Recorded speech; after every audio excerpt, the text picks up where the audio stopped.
vale uma alma. O mesmo apóstolo, lá em 1 Corinto, o apóstolo Paulo em 1 Corinto, ele vai responder isso para nós. Ele diz que nós fomos comprados com preço, um alto preço. Pedro diz que é com preço de sangue. E é tão maravilhoso saber que Deus, Ele se preocupa, Ele valoriza, ainda que seja uma alma, Deus tem prazer em salvar. Quando nós olhamos para o livro de Atos, um livro tão tremendo, um dos livros mais fabulosos da Bíblia Sagrada, nós vamos ver o nascimento e desenvolvimento da Igreja de Cristo. Esse livro foi escrito por Lucas, o único autor gentil que escreveu um livro canônico. E esse livro, ele é sensacional, ele é incrível, ele narra o desenvolvimento da Igreja de Cristo no primeiro século, na era apostólica, na era cristã. Lucas vai sintetizar ou fazer um diário de como a igreja ela caminhou. É o livro do registro, e nesse livro de Atos nós temos vários registros de coisas importantíssimas que servem de exemplo para a igreja odierna, para a igreja atuais. Esse livro de Atos é um livro tão tremendo que aqui nós vamos ver o cumprimento de algumas promessas que Deus fez no passado. É no livro de Atos que vai registrar o cumprimento daquela promessa que Deus fez a Abraão. Abraão, em ti serão benditas todas as famílias da terra. E isso foi possível graças ao desenvolvimento da igreja. Você sabe, assim como eu, que está registrado lá em Gênesis, que o homem por si só, ele não queria cumprir a vontade de Deus, e Deus desceu, como diz a Bíblia, eia, desçamos e confundamos a língua, e ali confundiu as línguas, e ninguém mais se entendia. Como é que poderia ser possível a pregação do Evangelho, o nome de Cristo, se os povos não se comunicavam? E quando há o derramamento do Espírito Santo de Deus, em Atos capítulo 2, essa maldição da Babilônia, do homem não se entender, ela é quebrada, e Deus pode fazer com que todo povo, língua, raça e nação ouça que Jesus Cristo salva, cura, liberta e prepara para levar para o céu. É no livro de Atos que a gente tem conhecimento de como homens normais e de uma hora para outra tiveram posicionamento de aguardar a providência divina, de ser restaurado, batizado, e começaram a falar em línguas. É no livro de Atos que nós vamos ver o campo missionário, a ordem geográfica de pregar o Evangelho. E esses homens comuns, mas quando receberam o dunamis, a virtude, o poder do Espírito, não se calaram e pregaram o Evangelho genuíno de Jesus Cristo. Em Atos, após a ressurreição de Cristo, que nós vamos ver ele dando uma ordem para os seus. É no livro de Atos que nós vamos contemplar o ministério ressurreto de Cristo, e ele vai dizer para os seus discípulos, ele vai dar uma ordem. Se você puder manter a sua Bíblia aberta comigo, vá comigo agora no capítulo 1, no versículo 4 e no versículo 5. Deus dá uma ordem para os seus e diz assim, versículo 4 e versículo 5, ele diz assim: e estando com eles, determinou-lhes, deu-lhe uma ordem, que não se ausentasse de Jerusalém, mas que esperassem a promessa do Pai, que disse ele, e de mim ouviste, porque na verdade João batizou com água, mas vós sereis batizados com o Espírito Santo, não muito depois desses dias. Quando olhando para o texto, Jerusalém para eles, meu pastor Robson, não era um local bom naquele momento, era um lugar que eles sofreriam perseguição, que o povo de Israel estava caçando eles para tirar a vida, mas há uma determinação. O lugar não era favorável, mas aquele que chamou, ele garante, e ele deu uma ordem: até que do alto sejais revestido do poder, e assim sereis minhas testemunhas. Além disso, de ser revestido, ele dá uma ordem: Jerusalém, Judeia, Samaria e até os confins da terra. Quando nós olhamos para Atos dos Apóstolos, capítulo número 2, que nós vemos o derramado do Espírito Santo, ali é algo sobrenatural, é algo divino, é algo que quebra paradigma, é algo que muda a história da humanidade. O ato de Deus derramar o seu Espírito não é só para os crentes, mas também quem não é crente, ainda que não tenha confessado Jesus como Salvador, foi-lhe dado uma oportunidade, porque Jesus disse: eu subirei para o Pai, mas enviarei outro Consolador, ele convencerá o mundo do juízo, da justiça e do pecado. Para a igreja é tremendo ser batizado no Espírito, revestimento, capacitação, poder, unção de pregar o Evangelho sem medo. E para o mundo, a oportunidade que Deus dá de usar os crentes, a igreja, para pregar com ousadia e intrepidez e dizer para eles: esse mundo é passageiro, mas o que Deus tem preparado para aqueles que confessam é algo tremendo, fabuloso, maravilhoso, é um lindo e maravilhoso céu. Aleluia. Então o batismo com o Espírito Santo não é somente para a igreja, reveste a igreja, dá autoridade, dá discernimento, dá poder e dá oportunidade para que esse mundo que está na mão do inimigo seja salvo pelo poder do Evangelho. Sem o revestimento do Espírito Santo, não tem como fazer missões. Sem o revestimento do Espírito Santo, nós simplesmente iríamos naufragar. Mas quando somos revestidos pelo poder que vem do alto, quando nós passamos a ser a habitação do Espírito Santo, ele está em nós, ele nos guia, nos protege, nos capacita, nos dá discernimento e nos autoriza a pregar com autoridade e intrepidez esse nome santo e maravilhoso que produz salvação. Em Atos dos Apóstolos, que nós vamos ver inúmeros milagres. Deus usava os apóstolos com autoridade. Deus usava os apóstolos para fazer milagres. O que mudou com a igreja de hoje?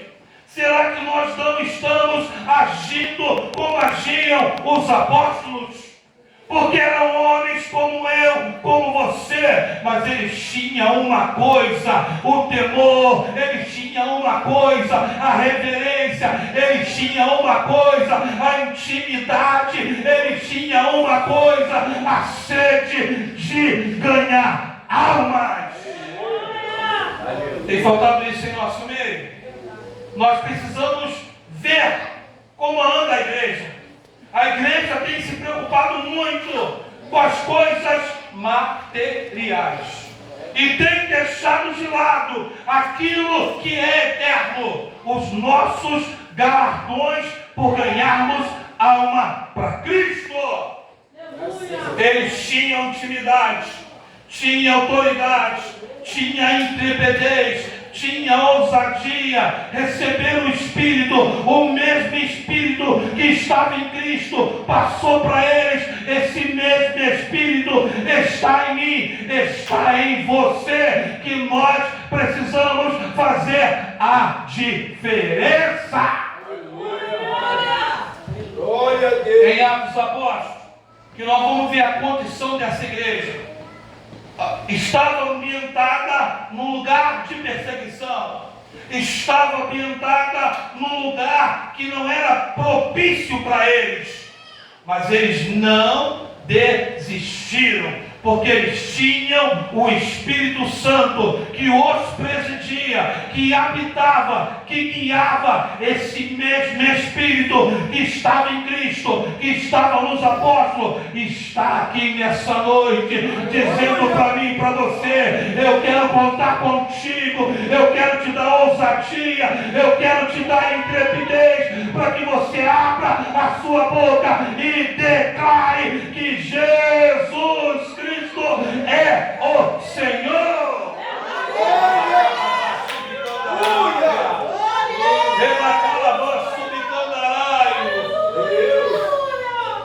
Em Atos dos Apóstolos, pastor Robson, que nós vamos ver os milagres se proliferarem. Deus cura, Deus salva, Deus renova, Deus batiza, e isso por homens comuns como nós. Mas eles tinham essa autoridade. Você acha que eles fazendo tudo isso naquele ambiente que não lhes era favorável, pelo contrário, você acha que o inimigo da nossa alma ficaria satisfeito? De maneira nenhuma. Quanto mais eles pregavam, mais se levantava o inimigo, usando ali aqueles jabinos, usando o sinédrio.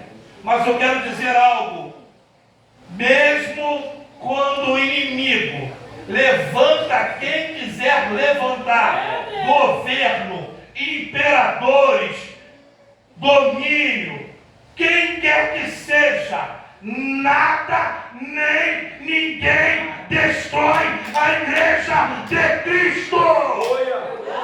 Porque tem uma promessa: a porta do inferno não prevalece contra a igreja do Deus vivo. Pode levantar sinédrio, império romano, rabino, anticristo, diabo, dominadores, principado, nada destrói a igreja de Deus. Estava num lugar ruim, um lugar que não era propício. O inimigo levanta a primeira perseguição. O império das trevas vem com volúpia, vem querendo acabar com a igreja. Mas Jesus nos advertiu, lá em João 16:33, ele deixou claro: no mundo vós tereis aflição, mas tende bom ânimo, eu venci.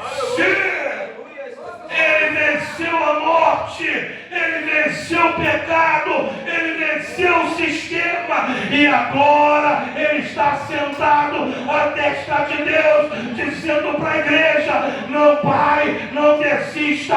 Quanto mais a igreja marcha, mais ela triunfa. Quanto mais a igreja prega, mais Cristo faz milagre. A igreja, quando se manifesta, Deus se manifesta. Quando a igreja caminha, pregando, ganhando alma, o céu se manifesta. Louvado seja o nome santo do Senhor. Começa a perseguição. Nós vamos ver isso no capítulo número 7. O sinédrio, juntamente com Paulo, na época Saulo, não mudou o nome, só passou a se chamar de nome hebraico para o nome romano. E ele começa a perseguir.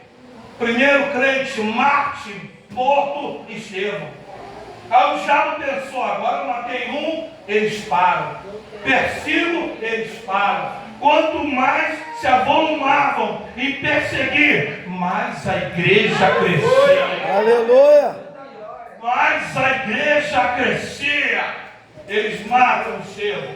O sangue de Estevão é derramado e vai gerar sementes que estão até os dias de hoje. Eles matam Estevão.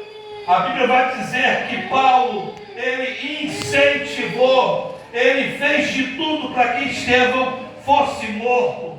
E quando Estevão é morto, a igreja de Cristo, que tinha uma missão de pregar em Jerusalém, Judéia, Samaria e os confins da terra, é obrigada a sair, a fazer o ID, a cumprir a geografia missionária determinada por Cristo.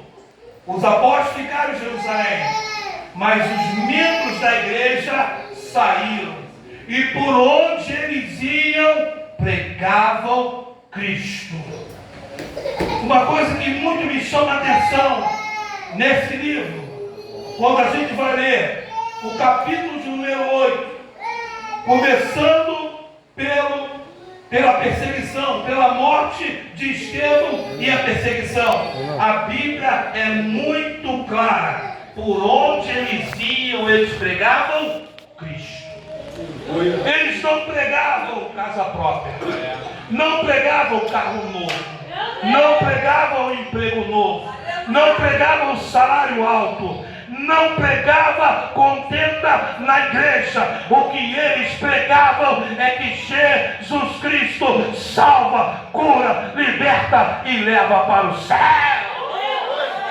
Essa é a mensagem dos apóstolos. Será que a igreja odierna tem que parar, olhar para trás e se inspirar como eles começaram, como eles pregaram, como eles evangelizaram, como eles divulgaram e promulgaram o nome de Jesus Cristo?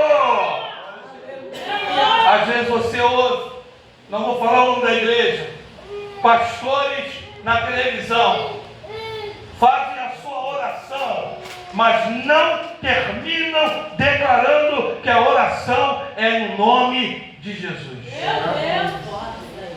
Mas quando você vai ler a história da igreja no Apocalipse, nas 7 epístolas que estão no Apocalipse, no capítulo 2, no capítulo 3, a igreja de Éfeso começa muito bem. Como começou bem? Mais ou menos como a igreja primitiva. Pregava, curava, expulsava demônio, batizava as pessoas pelo poder do Espírito Santo. Mas quando você chega na última igreja, que vai contar a história da igreja, nesses 2000 anos que nós estamos, no início, a Bíblia vai dizer que Jesus tinha na mão os 7 pastores, que ele passeava, apesar de eu não gostar desse texto, ele passeava entre 7 castiçais. Mas quando nós chegamos na última igreja, no último período da igreja na face da terra, no capítulo 3, versículo 20, diz que ele está à porta e bate. Ele não está dentro, ele está lá fora. Por isso que a igreja de hoje é cântico para o homem, louvor para o homem, adoração para o homem, tudo é para o homem, porque a igreja de hoje tem colocado Jesus fora da porta. A história da igreja mostra isso. Não é a igreja do arrebatamento, mas é o período em que a igreja será arrebatada. Olha aí. Falta compromisso. Tem faltado intimidade. Tem faltado uma busca. tem faltado estar na direção de Deus. A igreja, ela é obrigada a sair, a cumprir a obra missionária, a cumprir as missões. Os apóstolos ficaram em Jerusalém, tinham que dirigir a igreja de Jerusalém. Os membros saíram, os evangelistas, os diáconos saíram para pregar. E um desses que saiu é Filipe. Filipe sai com a perseguição. Filipe chega a Samaria. Primeiro era Jerusalém, Judéia. Segunda parte da pregação deveria ser Samaria, um povo inimigo de Israel. Mas Deus não olha para isso. Deus não faz acepção para salvação. O mesmo Deus que salva, seja lá quem for, qual a religião que for, Ele vai salvar um povo que se denomina inimigo de Israel. Filipe chega a Samaria. A mensagem era Cristo. Prega. Almas se rendem aos pés do Senhor. Pessoas são curadas. O povo de Samaria fica impressionado com o movimento feito pelo Espírito Santo na vida de Filipe. Almas se convertem, ganha-se muita alma. Filipe, pastor Robson, está no meio de um grande avivamento. Qual obreiro que não gostaria de estar na posição de Filipe? Orava, Deus salvava. Orava, Deus curava. Orava, Deus fazia um reboliço ali. Coisa tremenda Deus estava fazendo através da vida de Filipe. Qual obreiro que não queria estar nessa evidência? Um avivamento de Samaria, um povo inimigo de Israel, mas o Espírito de Deus estava atuando de maneira tremenda. Mas um obreiro não pode estar preso à sua cadeira. Um obreiro de Deus não pode estar preso a um lugar. Um obreiro de Deus que é guiado por Deus tem que ouvir a voz de Deus e obedecer. Se Deus quiser movimentar você daqui para onde Ele quiser, Ele o fará. Filipe está no meio do avivamento. As pessoas reconheceram o ministério de Filipe. O ministério de Filipe a todo vapor em Samaria. Mas quem aparece a Filipe? Um anjo. E o anjo dá uma direção, uma ordem para Filipe. E o anjo do Senhor falou a Filipe dizendo: levanta-te, movimenta-te, sai da onde você está e vai para a banda do sul, ao caminho que desce de Jerusalém para Gaza. Lembra de Gaza, terra dos filisteus? E vai para lá. E ainda acrescenta Lucas. E o lugar estava deserto. Que isso, Deus? Eu vou sair do meio do movimento, do grande avivamento, vou andar no deserto 96 quilômetros para ir para o lugar deserto. Filipe não questiona, Filipe não pergunta, Filipe segue a ordem divina. Levanta-te, está na hora. Acabou o teu tempo aqui. Acabou o teu ministério aqui em Samaria. Eu tenho algo melhor, tenho algo para fazer. E eu conto é contigo. Filipe ouve aquela voz que está deserto. Aqui tem um adendo tremendo. Essa palavra deserto quer dizer madivar. Se eu perguntar para alguém aqui, quem quer ir para o deserto, alguém vai levantar a mão? Ninguém. Em sã consciência, ninguém vai querer levantar a mão. Mas na cultura judaica, o medivar é quando você vai para um deserto para ter mais intimidade com Deus. Deus o tira do meio do avivamento, o transporta para o deserto. E Filipe vai de boa, porque ele sabia que aquela chamada era para ter mais comunhão, mais intimidade, mais direção divina. Ele sabia que o deserto era uma escola que ele estaria na presença do Rei dos Reis e Senhor dos Senhores. Filipe cumpre com o objetivo que o anjo havia determinado.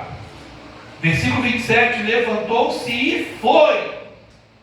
E ele, quando se aproxima do lugar que Deus havia determinado, ele vê um homem etíope, um eunuco, mordomo de Candace, rainha dos etíopes, o qual era superintendente de todos os seus tesouros, e tinha ido a Jerusalém para adorar.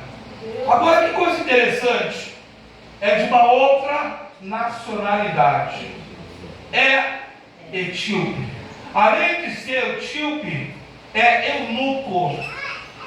Quando uma pessoa tinha uma deformidade, ela não poderia adentrar no templo. Então, com certeza, o eunuco ficou no pátio dos gentios. Nem lá dentro ele foi, porque não podia, ainda que fosse até um prosélito convertido ao judaísmo, mas era eunuco. O eunuco não podia entrar ao templo, ficou no pátio do gentil, mas não deixou de ir adorar. E quando ele vai, acaba a sua adoração, acaba o seu rito, não o rito judaico, que ele não pode participar. Ele sai dali, comprou, naquele momento podia se comprar um pedaço, um papel, um pergaminho. E o pergaminho que ele comprou era para achar naquele dia. Era o que se estava pregando naquele dia. E o que se estava pregando naquele dia era Isaías 53. O 52 e 53, que fala do Cristo sofredor. E quando ele começa a ler aquilo que ele havia comprado, o Espírito de Deus dá outra ordem a ele: chega próximo, te ajunta a este carro. Filipe se ajunta próximo ao carro. Olha que coisa interessante, meu pastor Robinson. Filipe, imbuído pelo Espírito, saiu do meio do avivamento, vai para o deserto, e Deus marca aquele encontro com uma alma. Com uma alma. Com todos os títulos que aquele homem tinha, com todo o cargo que ele tinha, o nome dele não estava escrito no livro da vida. Mas Deus tira Filipe do meio do avivamento para salvar uma alma, porque ele tinha propósito naquela vida. Filipe se aproxima do carro. Filipe faz uma pergunta para o eunuco: entende tu o que lês? Entende tu o que lês? Porque eles liam o pastor Josias em voz alta. E ele vai declarar: como eu posso entender que ninguém pode me ensinar, ninguém me esclarece? Ele está falando de quem? Da nação? O profeta está falando de si mesmo? Está falando do Messias? Eu quero entender. Se hoje um testemunho de Jeová batesse na nossa porta, eita Jesus, e dissesse que o Espírito Santo é uma força ativa, muitos crentes embarcariam nessa e não tem autoridade, porque não tem conhecimento para falar contra. Negativo, força ativa, coisa nenhuma. Ele é Deus, tem atributo divino, ele habita em mim, é ele que me direciona. Tem muito crente que, se tivesse na condição de Filipe, não saberia o que falar, porque não tem intimidade com a palavra, não tem conhecimento, não faz uso, não lê, não busca. Está um crente vazio. O que Filipe podia dizer? Conhecimento. A Bíblia vai narrar que Filipe segue explicando sobre o texto do servo sofredor. Os fariseus diziam: não está falando do Messias, está falando da nação.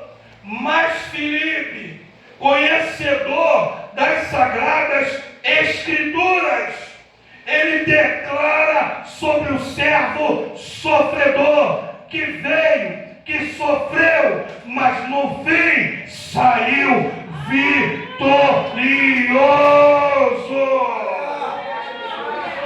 E quando Eunuco ouviu sobre aquilo, sobre tudo isso, sobre todo o conhecimento bíblico, expôs para o eunuco. O eunuco se coloca em uma posição. O que me impede de ser batizado? Se tem água ali. Filipe faz uma pergunta para ele, ou melhor, Filipe dá uma resposta para ele: é lícito. É lícito.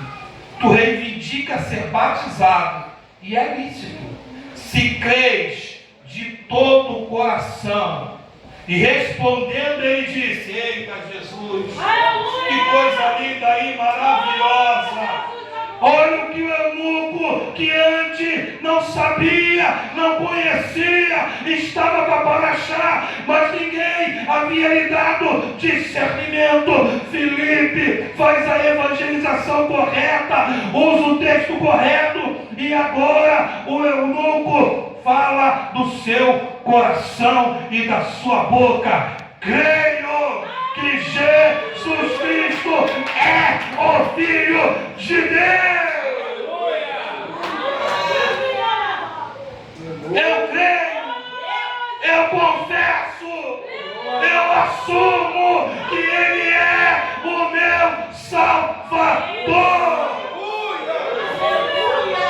Já caminho para concluir. Filipe para o carro, juntamente com o eunuco, o batiza, e o Senhor tira Filipe dali, o arrebata. Por quê? A glória não é de Filipe. A glória não é de Filipe. Filipe foi um instrumento. Filipe foi um instrumento. Assim como eu, como ministério, como vocês, somos uns instrumentos na mão do Deus vivo. Deus quer usar você. Deus quer fazer de você um vaso de avivamento. Porque o avivamento não está aqui. O avivamento está aqui, ó. O avivamento está aqui, ó. Aonde plantar a planta dos seus pés, ali está a obra de Deus. Filipe batiza, o Senhor arrebata. Diz a história que na Etiópia, da onde esse homem era, surgiu uma grande igreja evangélica. Por quê? Porque esse homem, Filipe, ouviu a voz de Deus. Ouviu a voz do Espírito. Olhou para o avivamento que ele estava. Ouviu a voz de Deus, caminhou 96 quilômetros para um deserto, para que Deus ganhasse uma alma. O que Deus quer fazer de você? Deus quer contar contigo. Deus quer contar comigo. Deus deu uma oportunidade para Filipe. E Filipe soube aproveitar a oportunidade. O que Deus quer de nós é que nós também venhamos aproveitar a oportunidade. Preste bem atenção e eu concluo. Trazendo para os nossos dias. Quantos eunucos tem? E eu não estou falando no sentido literal. Falando desse mundo. Quantos eunucos tem? Que leem, não discernem. Por quê? Não tem Espírito. Precisa do Espírito para ter entendimento. A quem Deus deu o Espírito? Para a sua igreja. Deus está convocando Filipe aqui nessa noite, com disposição, com intrepidez, com ousadia, não com medo. Ele não nos deu espírito de medo, pelo contrário, nos deu espírito de ousadia. Nós não estamos pregando um Deus morto, nós pregamos um Deus vivo. Nós não estamos pregando qualquer líder de qualquer religião, que talvez os seus ossos já não estejam mais lá, porque o tempo sucumbiu. Mas o nosso, nem osso ficou. Porque ao terceiro dia, ele ressuscitou. Temos muito eunuco no mundo, muitos eunucos, que lê, mas não entende o que Deus quer de nós. Fazer com que nós venhamos ser Filipe, com ousadia, com intrepidez e com obediência. O lugar que você está não pode te prender. O cargo que você tem não pode te prender. Ou se Deus quiser te movimentar, deixa Ele fazer. Porque Ele sabe.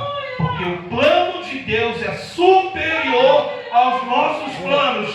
Filipe podia dizer, estou bem aqui, estou no meio do avivamento e vou para o deserto. Ele não questionou. Ele cumpriu o plano de Deus. Que Deus nos abençoe no santo nome de Jesus.